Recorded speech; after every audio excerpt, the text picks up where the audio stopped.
dos opiniones en Twitter sobre esto. Literalmente son necropolíticos, le apuestan a la muerte desde la política, personajes como Marco Cortés, presidente nacional del PAN, y el expresidente Felipe Calderón. Marco Cortés dice: masacre en Guerrero, masacre en Morelos, pero López Obrador seguirá insistiendo en su fallida estrategia de seguridad. Seguro una vez más dirá que estamos exagerando, que no es para tanto, que no hay tanta violencia e inseguridad, pero aún así en la oposición regatean la presencia de las Fuerzas Armadas en labores de seguridad hasta el 2028, la incongruencia total. Pero lo más hipócrita que he leído ha sido un tuit de Felipe Calderón, mi querido Jaime, opinando sobre esto en lo que lo responsabilizamos directamente de cómo está nuestro país. Felipe Calderón escribe en redes sociales: la violencia alcanza nuevamente niveles trágicos. Muy doloroso lo de Guerrero y Morelos. Mis condolencias a familias de las víctimas. Todos los recursos del gobierno y de la fiscalía deberían dedicarse a castigar a los responsables, pero no, están persiguiendo opositores. Hijo de la chingada. Es lo que me salió cuando leí esto de Felipe Calderón, que revictimizaba los daños colaterales de aquella simulada guerra contra el narcotráfico, cuando es él el responsable de dejarnos bañado a México en sangre. ¿Con qué autoridad moral? Él y los que callaron, como Marco Cortés, con el cochinero que nos dejó. Pero bueno, cerramos con tu comentario, mi querido Jaime. Mira, yo creo que tanto Felipe Calderón como Marquitititito Cortés apuestan por la flaca memoria del pueblo mexicano, pero es difícil, ¿sabes? Tratándose de violencia y toda la cuota de sangre que se derramó durante la presidencia de Calderón, es difícil que la gente no se acuerde de tantas cosas que ocurrieron durante su presidencia. Mira, quiero remitirme, digamos, a un evento interesante que ocurrió en Washington por ahí del año 2010. En aquel entonces era embajador de México en Estados Unidos Eduardo Medina Mora. Y a Eduardo Medina Mora le hacía mucha gracia. Una vez se presentó ante grupos de líderes de opinión, periodistas, para presentar de alguna manera, ellos querían vender en aquel entonces la imagen de un México vibrante, folclórico, un gran magneto turístico, y se le ocurrió, no sé por qué, presentar a estados como Michoacán o Guerrero como estados pintorescos, y los llegó a comparar con los 7 samuráis para hablar de la cultura del Japón, y no sé por qué la comparó con México. En cuanto empezó con ese discurso, yo dije, bueno, este personaje no sabe que en México hay, ¿cómo se llama? Se organizan cuerpos de seguridad, ¿cómo se llama? Los cuerpos que se crearon de autodefensa, los grupos de autodefensa en Michoacán. ¿En serio está diciendo esto Medina Mora? Te estoy hablando del año 2010 aproximadamente. Bueno, fíjate nada más por dónde. 12 años después, seguimos hablando de estos grupos de autodefensa o grupos vinculados a los crímenes organizados que se extendieron por Guerrero, por Michoacán, por Jalisco.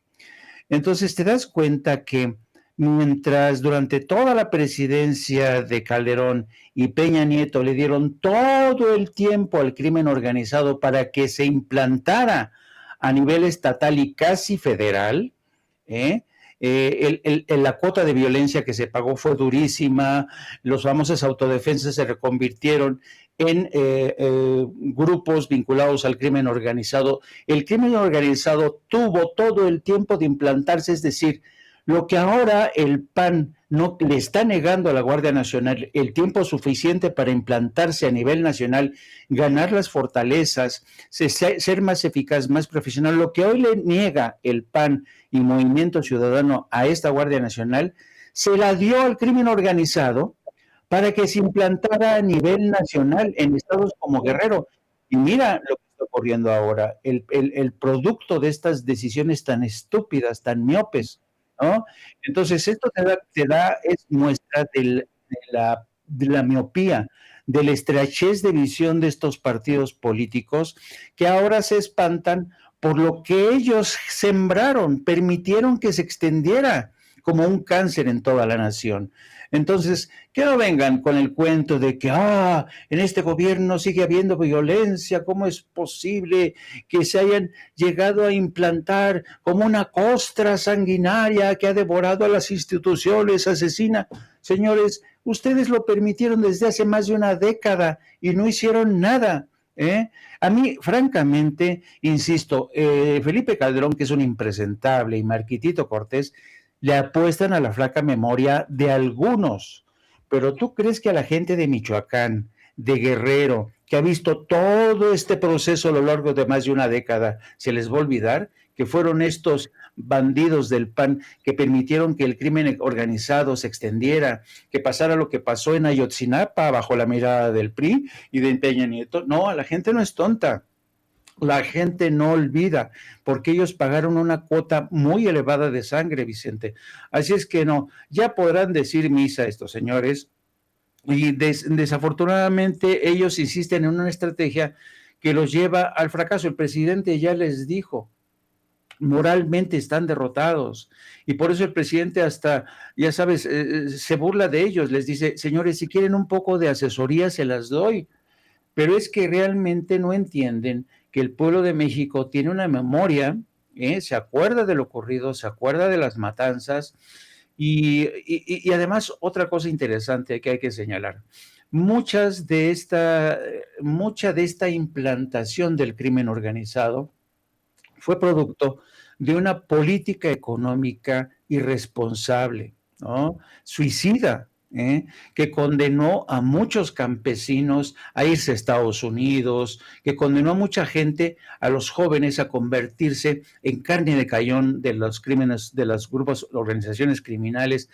Y dices, Dios mío, qué cinismo de esta gente. Han sido los culpables de cabo a rabo de toda esa pesadilla, y aún así ¿quieren criticar a este gobierno? Yo no sé, yo creo, querido Vicente, que son unos hipócritas y no tienen salvación, no tienen remedio. O material de terapia psicológica o de plano de hospital psiquiátrico. No lo podría entender de otra manera, pues, mi querido Jaime Hernández. Oye, Jaime, qué bueno que te has pasado este rato con tu servidor, con la audiencia de Sin Censura. Te agradezco mucho que siempre estés dispuesto, y ojalá que la gente que me ve y que me escucha me tome en cuenta esta recomendación. Suscríbase al canal de Jaime, No Apto para Cínicos. Transmite por las tardes. Muy pronto vienen nuevos proyectos, nuevas cosas en la familia Sin Censura, pero en la medida del éxito de esos canales independientes también será la medida del avance de esta familia Sin Censura. Así que a las miles de personas que están conectadas en estos momentos, les pido que cuando tengan una chancita, vayan aquí en YouTube a No Apto para Cínicos y se suscriban al canal del maestro, del maestrazo Jaime Hernández, tan comprometido con ustedes siempre en esta audiencia diferente e inteligente de Sin Censura. ¿En dónde más te encuentran, mi querido Jaime? Gracias, querido Vicente. Pues sí, suscríbase a mi canal de No Apto para Cínicos, pero también nos puede seguir a través de nuestras redes sociales, @Jaime Journo, y también a través de nuestra sección en nuestro gran periódico, La Jornada. Nuestra sección es la sección de La Jornada Sin Fronteras. Se los recomiendo mucho, lo mismo que mi periódico, señores. La Jornada sigue siendo un punto de referencia para todo tipo de información política, económica, internacional, y también la sección de Sin Fronteras, donde analizamos temas de la migración. Muchísimas gracias, don Vicente, cuídeseme mucho y estamos al pendiente. Claro que sí, te mando un abrazo, el maestro Jaime Hernández, hablando con nosotros sin censura. Y antes